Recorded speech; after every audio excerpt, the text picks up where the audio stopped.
Assalamualaikum warahmatullahi wabarakatuh. Kami dari kelompok Sistem Informasi Manajemen kelas C konsentrasi pemasaran akan menjelaskan mengenai sistem penunjang keputusan atau Decision Support System.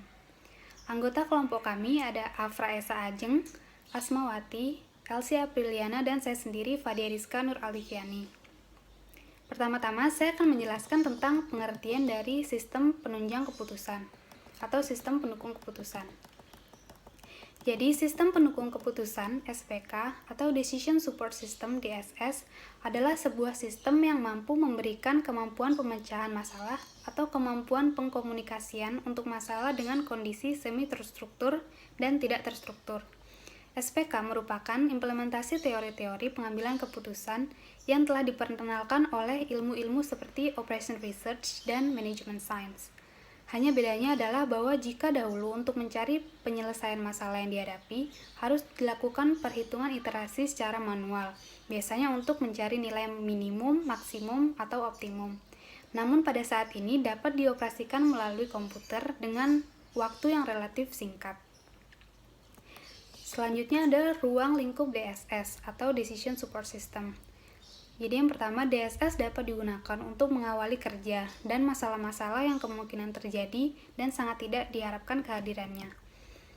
Yang kedua, DSS dapat menyediakan pendukung keputusan dalam kerangka waktu yang pendek dan terbatas. Yang ketiga, DSS dapat berevolusi sebagaimana halnya pengambilan keputusan dalam mempelajari mengenai masalah-masalah yang dihadapinya. DSS dapat dikembangkan oleh para profesional yang tidak melibatkan prosesan data. Selanjutnya ada tujuan dari sistem pendukung keputusan.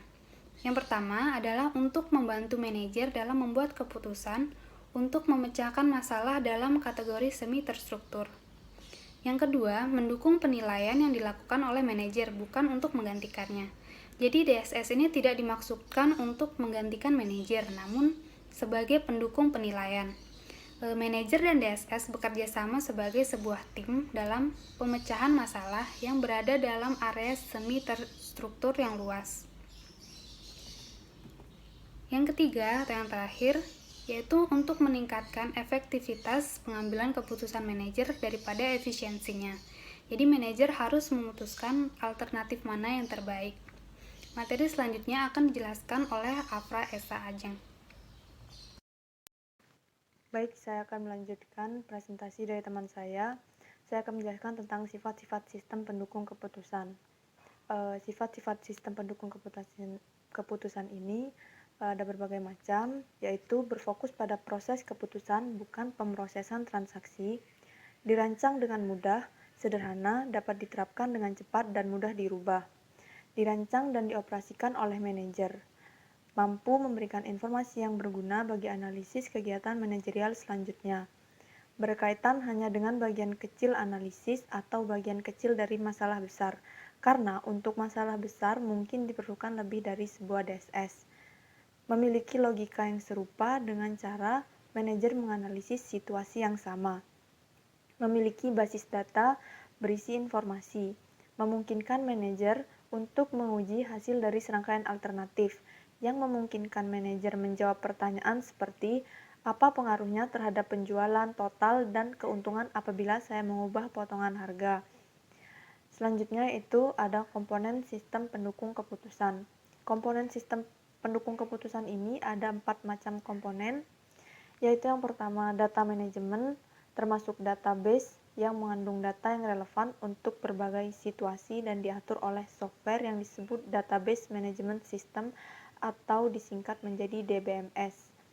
Yang kedua yaitu model manajemen, melibatkan model finansial, statistikal, manajemen sains, atau berbagai model kualitatif lainnya, sehingga dapat memberikan ke sistem suatu kemampuan analitis dan manajemen software yang dibutuhkan. Yang ketiga, communication. User dapat berkomunikasi dan memberikan perintah pada DSS melalui subsistem ini. Ini berarti menyediakan antarmuka. Dan yang terakhir, knowledge management. Subsistem Opsional ini dapat mendukung subsistem lain atau bertindak sebagai komponen yang berdiri sendiri.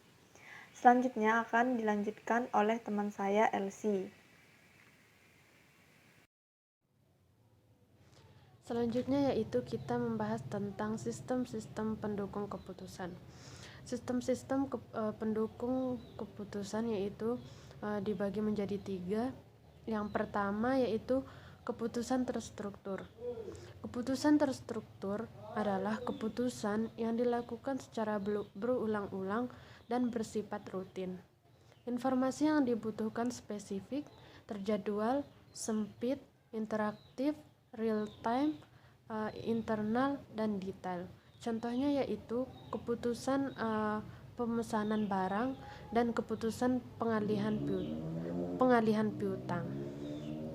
Kedua yaitu keputusan semi terstruktur. Keputusan semi terstruktur adalah sebagian keputusan dapat ditangani oleh komputer dan yang lain tetap harus dilakukan oleh pengambilan keputusan. Informasi yang dibutuhkan volus, spesifik, interaktif, internal, real time, dan terjadwal. Contohnya yaitu penjadwalan produksi dan pengendalian persediaan. Yang ketiga yaitu keputusan tidak terstruktur. Keputusan tidak terstruktur yaitu keputusan yang penanganannya rumit karena tidak terjadi berulang-ulang. Keputusan ini menuntut berbagai sumber yang bersifat internal. Informasi yang dibutuhkan umum, luas, internal, dan eksternal. Contohnya yaitu pengembangan teknologi baru. Selanjutnya yaitu konsep DSS. Konsep DSS ini dimulai pada akhir tahun 1960-an dengan time sharing komputer. Untuk pertama kalinya, seorang dapat berinteraksi langsung dengan komputer tanpa harus memulai spesialis informasi. Baru pada tahun 1971, istilah DSS diciptakan oleh G. Anthony Gorey dan Michael Scott Morton.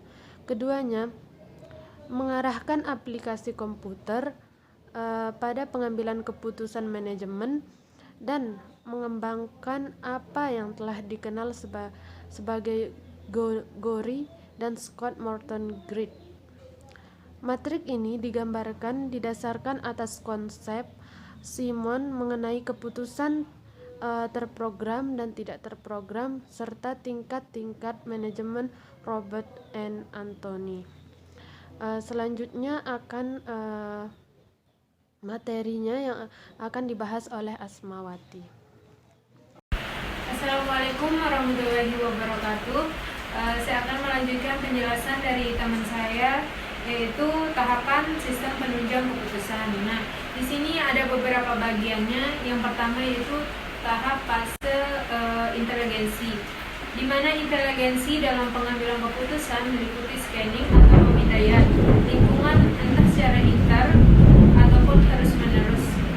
Inteligensi mencakup berbagai aktivitas identifikasi situasi atau peluang-peluang masalah. Tahapan dalam fase inteligensi antara lain identifikasi masalah atau peluang, klarifikasi masalah, dan kepemilikan masalah. Yang dimana dalam inteligensi ini misalnya dalam suatu organisasi, di situ dalam organisasi tersebut muncul sebuah masalah. Yang kedua yaitu fase desain. Fase desain meliputi penemuan atau mengembangkan dan menganalisis tindakan yang mungkin untuk dilakukan. Hal ini meliputi pemahaman terhadap masalah dan menguji solusi yang layak. Tahapan dalam fase desain antara lain memilih sebuah prinsip pilihan, mengembangkan atau menghasilkan alternatif, dan mengukur hasil akhir. Nah, dalam fase desain ini misalnya dalam organisasi tersebut sudah muncul masalah. Di sini kita bisa memilih solusi-solusi yang layak agar masalah tersebut bisa diselesaikan. Selanjutnya itu yang ketiga, fase pilihan. Pilihan merupakan tindakan pengambilan keputusan yang kritis Fase pilihan adalah fase di mana dibuat suatu keputusan yang nyata dan diambil suatu komitmen untuk mengikuti suatu tindakan tertentu. Yang selanjutnya kita bisa memilih solusi-solusi yang layak dan mengambil keputusan yang pas dan tepat. Selanjutnya yaitu fase implementasi. Pada hakikatnya, implementasi suatu solusi yang diusulkan untuk suatu masalah adalah inisiasi terhadap hal baru atau pengenalan terhadap perubahan. Definisi implementasi sedikit rumit karena implementasi merupakan sebuah proses yang panjang dan melibatkan batasan-batasan yang tidak jelas. Pendek kata, implementasi berarti membuat suatu solusi yang direkomendasikan bisa bekerja, tidak memerlukan implementasi suatu sistem komputer. Solusi yang direkomendasikan bisa bekerja, tidak memerlukan implementasi suatu sistem komputer.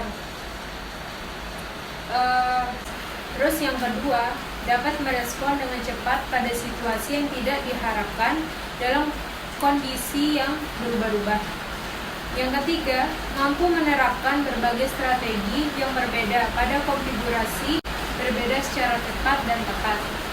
Yang keempat, pandangan dan pembelajaran baru. Terus yang kelima, sebagai fasilitator dalam komunikasi.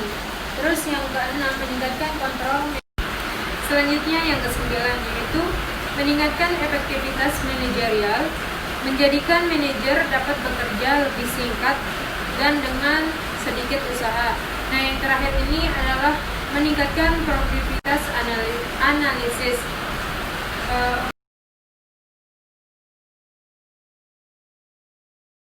Sekian dari kelompok kami dan terima kasih. Wassalamualaikum warahmatullahi wabarakatuh.